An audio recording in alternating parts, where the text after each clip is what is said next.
Wait loss, weight maintenance, diabetics இந்த மாதிரி விஷயங்களுக்கு ரொம்பவே ஃப்ரெண்ட்லியான ஒரு தோசை ரெசிபி பார்க்கலாம். இதுக்கு கடலைப்பருப்பை ஓவர் நைட் ஊற வச்சு எடுத்துக்கலாம். 2 கப் கடலைப்பருப்பு நல்லா ஒரு 8 ஹவர்ஸ் ஊற வச்சது மிக்ஸி ஜார்ல சேர்த்திருக்கேன். அதே அளவுக்கு, அதாவது 2 கப் அளவுக்கு ஓட்ஸையும் சேர்த்துக்கலாம்.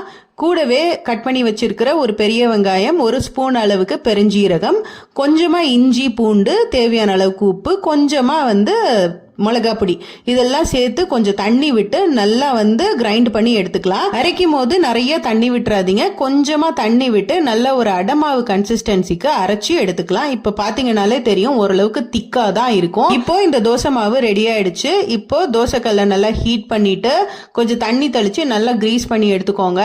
இப்போ இந்த மாவை தோசைக்கல்லில் சேர்த்துட்டு நல்லா தோசை மாதிரி சுட்டு எடுக்கலாம்.